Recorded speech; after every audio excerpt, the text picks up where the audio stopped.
Hi guys. నాకు 5 ఏళ్ల career gap ఉంది. లేకపోతే 4 ఏళ్ల కెరీర్ గ్యాప్ ఉంది. 3 ఇయర్స్ కెరీర్ గ్యాప్ ఉంది. ఈవెన్ నేను గ్రాడ్యుయేషన్ కంప్లీట్ అయిన తర్వాత నాకైతే ఉద్యోగం రాలేదు. ఒక 1 ఇయర్ పాటు నేనైతే ట్రై చేశాను. దాన్ని కూడా కంపెనీస్ కెరీర్ గ్యాప్ కిందే కన్సిడర్ చేస్తున్నాయి. ఇంతేనా నా పరిస్థితి ఇంతేనా? కంపెనీస్ ఇంక కన్సిడర్ చేయవా నన్ను? నెమ్మదిగా మేమైతే ఫేడ్ ఔట్ అయిపోయినట్టేనా ఇండస్ట్రీ నుంచి అని చెప్పి చాలా మెయిల్స్ అయితే వస్తున్నాయి ఫ్రెండ్స్.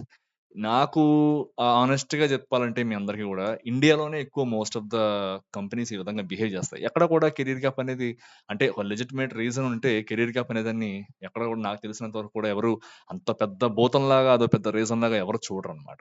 బట్ ఇండియాలో ఏమంటే ఒక 5 రీజన్స్ అయితే ఉంటాయి. మెయిన్‌లీ 5 రీజన్స్ అనమాట.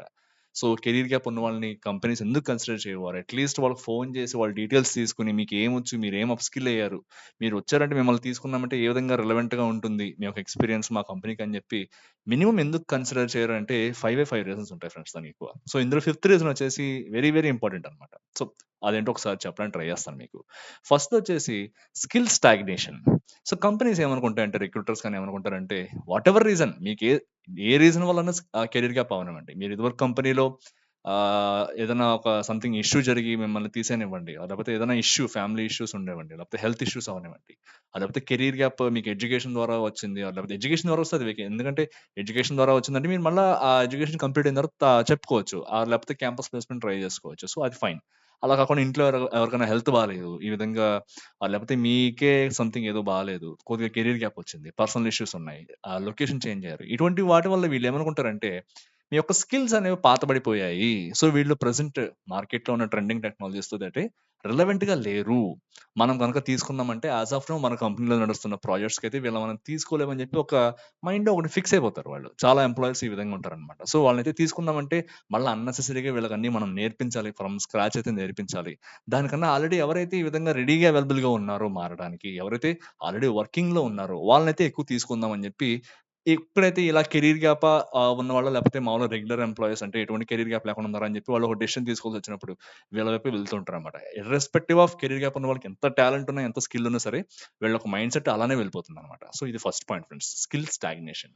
సెకండ్ వచ్చేసి ప్రాజెక్ట్ కంటిన్యూటీ అనమాట. సో, ఏ ఎంప్లాయర్ అయినా తీసుకోండి, ఏ కంపెనీ అయినా తీసుకోండి, వాళ్ళ క్లయింట్స్ ప్రాజెక్ట్స్ తీసుకుంటారు గదా! తీసుకున్నప్పుడు ఏమంటే ఆ ప్రాజెక్ట్స్ అనేవి లాంగ్ రన్‌లో కంటిన్యూ అవ్వాలని చెప్పి అనుకుంటూ ఉంటాయన్నమాట. సో, ఎటువంటి ఇష్యూ వచ్చి ఆ ప్రాజెక్ట్ అనేది వాళ్ళ యొక్క సర్వీస్ లెవెల్ అగ్రీమెంట్ అనేది బ్రీచ్ చేసి వాళ్ళైతే వెళ్ళిపోవాలి. లేకపోతే వాటెవర్ రీజన్ ఆ కాంట్రాక్ట్ అనేది క్యాన్సెల్ అవ్వకూడదు అని చెప్పి కంపెనీస్ ఎప్పుడు కోరుకుంటాయన్నమాట. సో, ఈ విధంగా ఎప్పుడైతే ఒకవేళ కెరీర్ గ్యాప్ ఉన్న ఎంప్లాయీని తీసుకున్నామో, మేబీ ఒకవేళ కెరీర్ గ్యాప్ ఎంప్లాయీని తీసుకున్నామంటే వాళ్ళ యొక్క స్కిల్స్ రిలవెన్సీ లేకపోతే ఏదైనా ఇష్యూ జరిగితే ప్రాజెక్ట్‌లో ఎక్కడ ఆ ప్రాజెక్ట్ అనేది మన దగ్గర నుంచి వెళ్ళిపోతుంది. లేకపోతే ఎక్కడ మనం క్లయింట్ దృష్టిలో కొద్దిగా బ్యాడ్ అవుతాము. సో, ఈ విధంగా ఆలోచించి వీళ్ళేం చేస్తారంటే కంటిన్యూటీ లేదు. ఆ కంటిన్యూటీ ఎందువల్ల లేదో మనకేం తెలుసు. వాళ్ళైతే హెల్త్ ఇష్యూ అని చెప్తున్నారు. లేకపోతే ఫ్యామిలీ ఇష్యూ అని చెప్తారు. ఏమో మనకేం తెలుసు. ప్రీవియస్ కంపెనీలో ఏదైనా జరిగుండొచ్చు. ఏదైనా ఫ్రాడ్ జరిగుండొచ్చు. అని చెప్పి కంపెనీస్ ఏం చేస్తాయంటే పక్కన పెట్టేస్తాయన్నమాట. సో, ఈ విధంగా ప్రాజెక్ట్ కంటిన్యూటీ అనేది దెబ్బతింటుంది. ఆల్రెడీ ఉన్న టీమ్ ఒక కొలాబరేషన్ అనేది డిస్రప్ట్ అవుతుంది. వాళ్ళ యొక్క ఆ కొలాబరేటివ్ అట్మాస్ఫియర్ అనేది పాడవుతుంది. సో, వద్దు ఇటువంటి వాళ్ళని తీసుకోవద్దని చెప్పి ముందర వాళ్ళకి ఇన్‌స్ట్రక్షన్స్ వెళ్ళిపోతాయన్నమాట. సో, కెరీర్ గ్యాప్ అని కనిపించిన వెంటనే వాళ్ళైతే ఫిల్టర్ ఔట్ చేసేస్తారు. ఇది సెకండ్ రీజన్ అన్నమాట. సో, థర్డ్ వన్ వచ్చేసి పర్సీవ్డ్ కమిట్మెంట్ ఇష్యూస్ అన్నమాట. సో, వీళ్ళకి ఎలా ఉంటుందంటే కొంతమంది ఎంప్లాయీస్ ఎంప్లాయర్స్ ఎలా చూస్తారంటే ఇటువంటి కెరీర్ గ్యాప్ ఉన్న వాళ్ళకి కమిట్మెంట్ లేదు. వాటెవర్ రీజన్ మీరు తీసుకోండి. ఎందుకంటే అలా అనకూడదు బాబు. ఎందుకంటే చాలా ఇష్యూస్ వల్ల వాళ్ళైతే కెరీర్ గ్యాప్ వస్తుంది. కొంతమంది ఏమంటే చేసుకుంటారు. అది మనం ఏం చేయలేం. బట్ కొంతమంది జెన్యూన్‌గా వాళ్ళకి హెల్త్ ఇష్యూస్ వల్ల గానో, లేకపోతే ఇంట్లో వాళ్ళు ఎవరికైనా బాలేకపోనో, లేకపోతే సంథింగ్ ఏదేదో ఇష్యూ అవుతుంది. పర్సనల్ ఇష్యూ ఏదో వస్తుంది. దానివల్ల వాళ్ళైతే వెళ్తారు.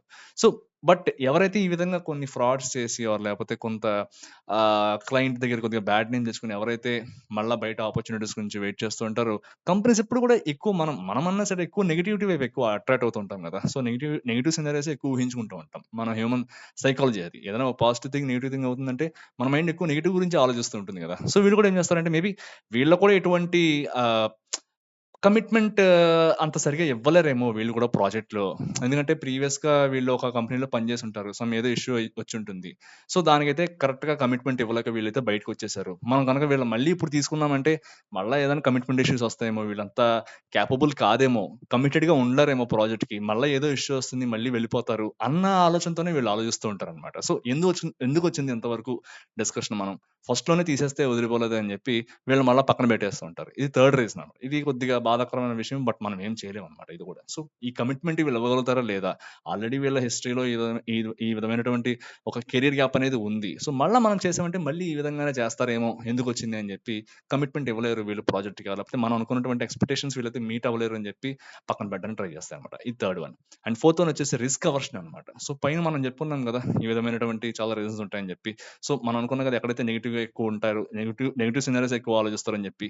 సో, ఎందుకొచ్చింది ఇలాంటి వాళ్ళని తీసుకొని తర్వాత ఫ్యూచర్‌లో ఇబ్బంది పడే కన్నా, ఇప్పుడే తీసేస్తే వదిలిపోతుంది కదా! అని చెప్పి వీళ్ళేం చేస్తారంటే, అన్ని సినారియోస్‌ని ఓన్లీ ఆ ఫ్రాడ్ దానికే అంటగట్టి, అంటే ఎవరికైతే జెన్యూన్‌గా నిజంగా ఒక కెరియర్ గ్యాప్ వచ్చింది, ఎడ్యుకేషన్ పరంగా లేకపోతే ఇంట్లో వాళ్ళ హెల్త్ ఇష్యూ పరంగా ఏదో వచ్చింది. వాటెవర్ రీజన్ అన్నిటిని తీసుకొచ్చి వీళ్ళు సంథింగ్ ఏదో హిస్టరీలో సంథింగ్ ఏదో బ్యాడ్ చేశారు కాబట్టి, వీళ్ళనైతే కంపెనీస్ నుంచి బయటకొచ్చేసారు. ఇంత కెరియర్ గ్యాప్ తీసుకున్నారని చెప్పి ఒక నెగెటివ్ సినారియో కింద కట్టేసి, వీళ్ళని గనక తీసుకున్నామంటే మనకు కూడా ఏదో సంథింగ్ ఏదో రిస్క్ ఉంటుంది. అంత రిస్క్ అయితే మనం చేయకూడదు అని చెప్పేసైతే ఈ రిస్క్ అవర్షన్ కిందైతే పక్కన పెట్టేస్తారనమాట. సో, ఇది ఇంక అన్నిటికన్నా ఘోరం అనమాట. ఇంక దీన్ని మనం ఏం చెప్పలేం ఇట్లా. ఎందుకంటే ఇవన్నీ వేరియస్ రీజన్స్ ఉండొచ్చనమాట. బట్ ఇవి మెయిన్ కంపెనీస్ ఎక్కువ చూసేవి.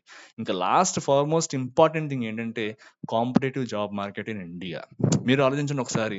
కెరియర్ గ్యాప్ ఉన్నవాళ్ళు లక్షల్లో ఉన్నారంటే ఆల్రెడీ చిన్న చిన్న కంపెనీస్‌లో గాని, లేకపోతే మిడ్ రేంజ్ కంపెనీస్‌లో కానీ, హై లెవెల్ కంపెనీస్‌లో కానీ పనిచేస్తున్న వాళ్ళు కొన్ని లక్షల్లో ఉన్నారనమాట. లక్షలు కూడా కోట్లనే చెప్పొచ్చనమాట.